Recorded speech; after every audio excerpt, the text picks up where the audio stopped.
اسرائیل اگر پورے middle asset کو اپنے قبضے میں لے لے تو یہ اس کا حق ہے۔ انسان اپنے اندر اس جنگ کو اگر ٹھنڈا نہیں کر سکتا ہے تو باہر کیسے سرد کرے گا؟ کانگریس اس کے حق میں نہیں تھی، امریکن آرمی اس کے حق میں نہیں تھی، CIA نے یہ کروایا۔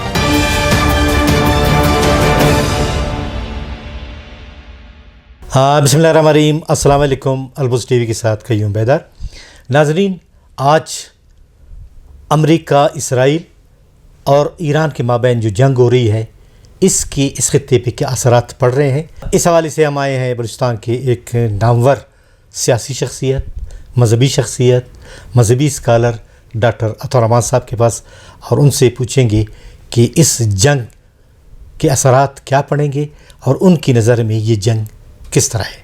بسم اللہ الرحمن الرحیم۔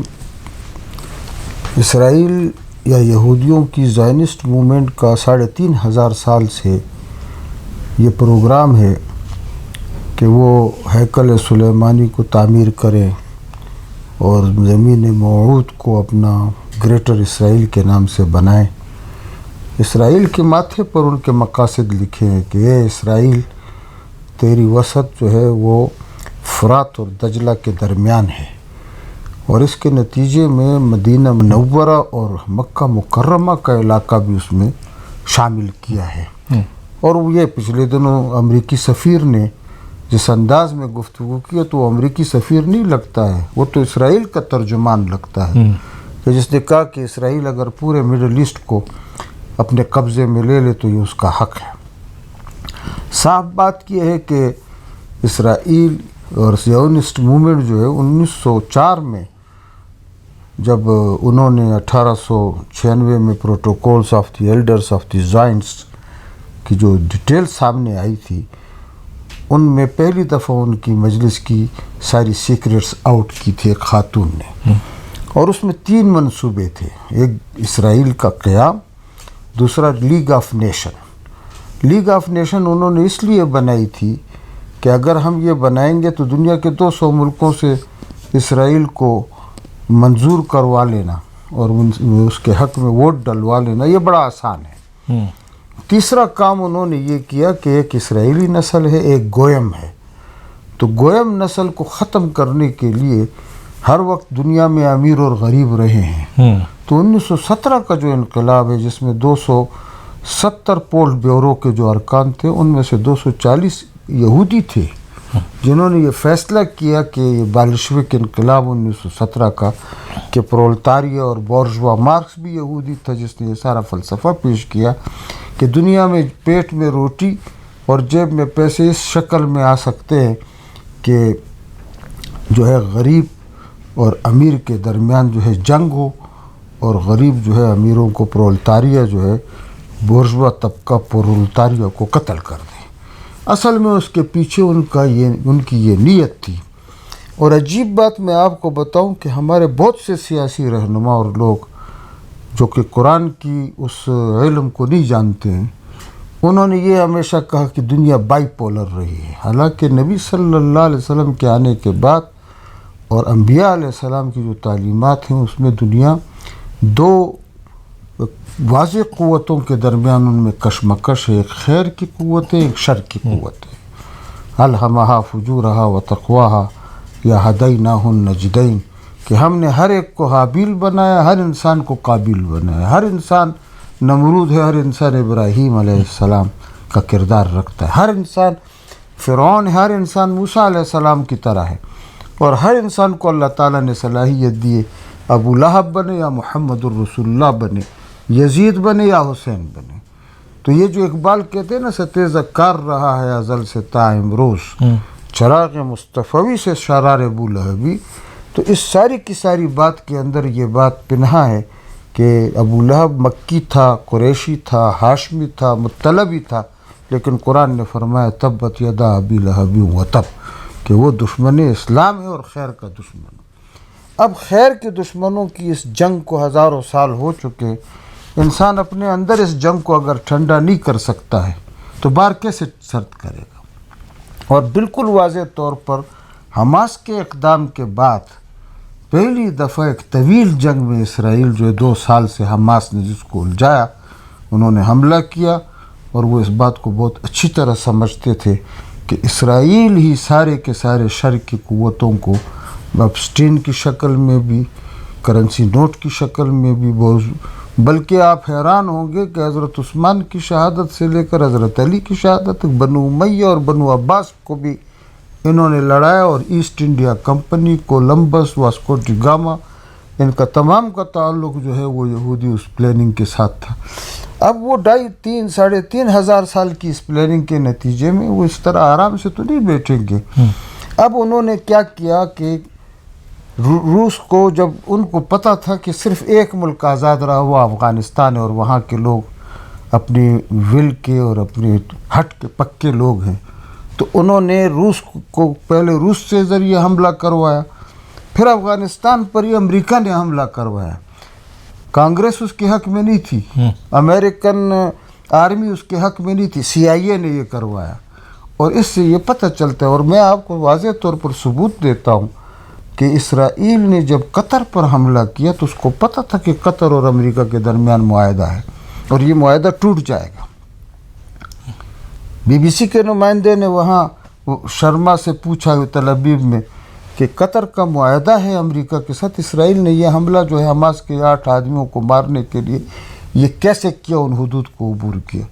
تو اس کے اوپر شرما نے کہا کہ یہاں ہارڈ لائنر جو ہے انہوں نے نتنیاہو کو پکڑا اور کہا کہ حماس کو ایلیمینیٹ کرنے کا طریقہ ہے اس کی قیادت کو ایلیمینیٹ کیا جائے۔ یہ 8 آدمی ترکی سے کیسے آ گئے مذاکرات کے لیے؟ یعنی نتنیاہو نے ٹرمپ اور امریکہ کو لات مار کر ان کی کوئی پرواہ کیے بغیر بھی قطر کے ساتھ اس معاہدے کی کوئی پرواہ، وہ تو خدا کی قدرت یہ ہے کہ ان کو اطلاع مل گئی اور وہ اندر چلے گئے اور وہ 8 آدمی مارے نہیں گئے جو ترکی سے آئے تھے مذاکرات کے لیے۔ میں آپ کو یہ بات صاف کہہ رہا ہوں کہ اس وقت یہ جنگ جو ہے یہ امریکہ اور اسرائیل کی، امریکہ اور ایران کی نہیں ہے، یہ اسرائیل اور ایران کی جنگ ہے۔ اور یہ جنگ جو ہے مجھے یاد ہے کہ جب خامنئی سے کے نمائندے وزیر خارجہ سے ہم وہاں محسنی سے ملے تو اس نے کہا کہ انہوں نے خامنئی نے سارے سائنٹسٹ کو اکٹھا کیا اور ان کو کہا کہ 50 کلومیٹر کا میں میزائل چاہتا ہوں، تو انہوں نے کہا نہ میشا نہیں ہوگا۔ خامنئی نے کہا مقام معظم میرا کہ میشا۔ پھر اس کے بعد انہوں نے کہا کہ جی ہم نے 2,500 کلومیٹر کا بنایا ہے، تو خمینی نے کہا کہ بہت اچھا۔ پھر بعد میں وہ آئے، انہوں نے کہا ہم 5,000 کا میزائل بنانا چاہتے، تو اس پر آیت اللہ نے کہا کہ خامنئی نے کہا کہ ضرورت نیست، مجھے 2,000 کلومیٹر کے میزائل چاہیے۔ تو اپنا ہدف ایران نے بالکل واضح کر کے بتائی۔ ابھی امریکہ اپنی آنکھیں بند کرے، امریکہ کا کیا کام ہے ایران کے اوپر حملوں کا، اور امریکہ کو باقاعدہ استعمال کیا ہے ٹرمپ نے۔ امریکن گورنمنٹ کو چاہیے کہ سیاسی طور پر اس کو جو کانگریس ہے ان کو سیک کرے، اس کے خلاف جو ہے مہم چلائے۔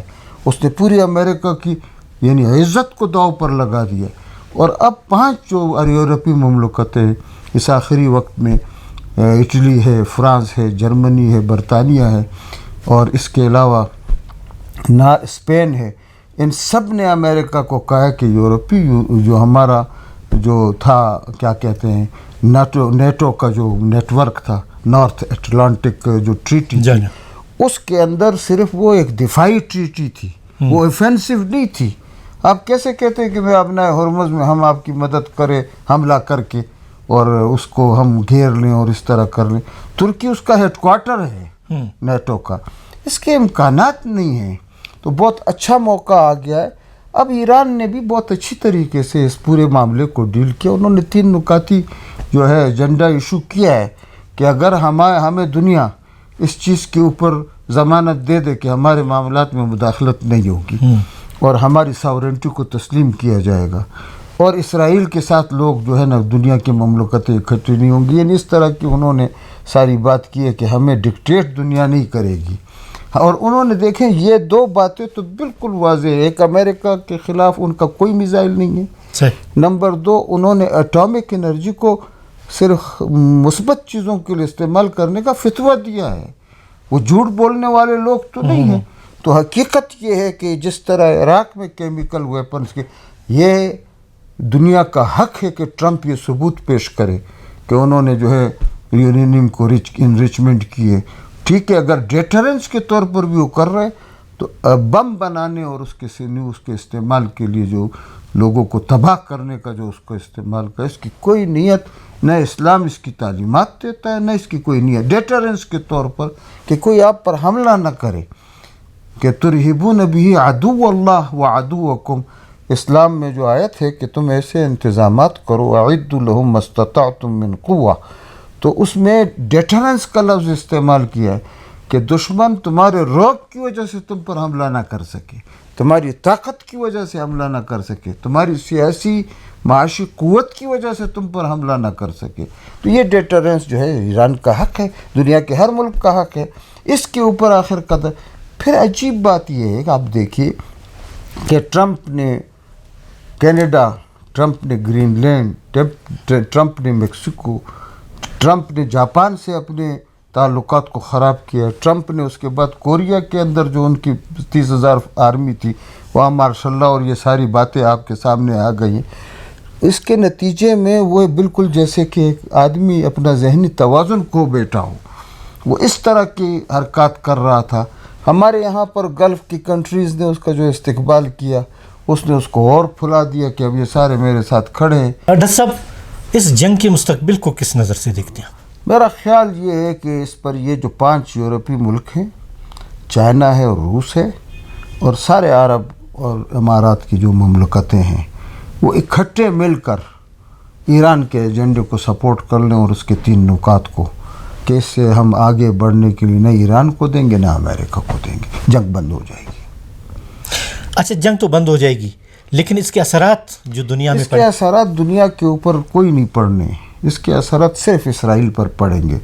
امریکہ نے جو کچھ اپنا نقصان کیا اقتصادی طور پر، وہ اب پتہ نہیں کتنے سال میں وہ اس کو پورا کر سکے گا. دنیا پر حملے کرے گا، کس طرح وہ کہاں سے مال جمع کرے گا.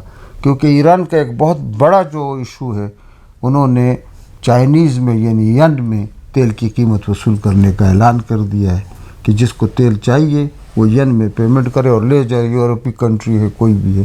پہلے آپ دیکھیں نا، برطانیہ کے وزیر اعظم چائنا میں معاہدے کے لیے گئے. جاپان نے چائنا کے ساتھ معاہدوں کے لیے بات کی اور چائنا جنگ نہیں چاہتا ہے فی الحال.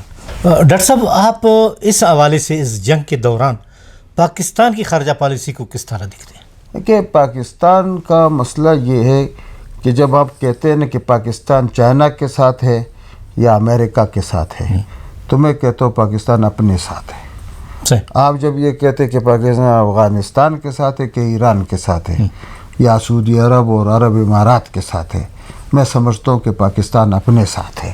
اور پاکستان نے خارجہ پالیسی کو اپنی طاقت کے ذریعے، جس طرح air vice marshal Arshad Malik تھے جنہوں نے پوری کی پوری فضائیہ کی، عرصہ نو تجدید کی، اور آصم منیر نے ان کو چیزوں کو استعمال کیا، اور 9 مئی کو جو بھارت کی شکست ہوئی ہے اور دنیا میں یہ پتہ چل گیا ہے کہ پاکستان جو ہے وہ اپنی قوتوں کے اعتبار سے، فضائی قوتوں کی، آرمی کی قوت کے اعتبار سے وہ دنیا کا نمبر 1 ملک بنا ہوا ہے. اور چائنا نے اس کو سپورٹ کیا، ترکی نے سپورٹ کیا، رشین ٹیکنالوجی نے سپورٹ کیا.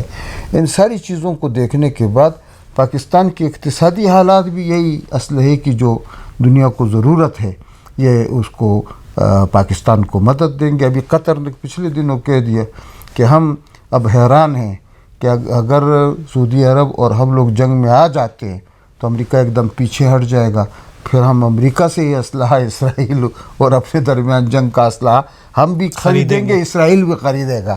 تو یہ وہ بزنس کا معاملہ ہے جس کو ہم سمجھ گئے، بانپ گئے ہیں، اور اب ہم اس طرح کی کوئی حرکت نہیں کریں گے. اور یہ سب سے کامیاب خارجہ پالیسی ڈکٹیشن جو ہوئی ہے یہ پاکستان کی طرف سے ہی لگتی ہے مجھے. بہت بہت شکریہ ڈاکٹر عطا الرحمن صاحب کہ آپ نے ایک بہترین تجزیہ پیش کیا. ناظرین، آپ نے ڈاکٹر عطا الرحمن صاحب کی باتیں سنی اور انہوں نے یہی کہا کہ اس جنگ میں پاکستان نے جس طرح اپنی خارجہ پالیسی کو لے کر چلا ہے وہ دنیا کے لیے ایک مثال ہے۔ اس کے ساتھ ہی کئیوں بیدار کو اجازت دیجیے۔ اللہ حافظ۔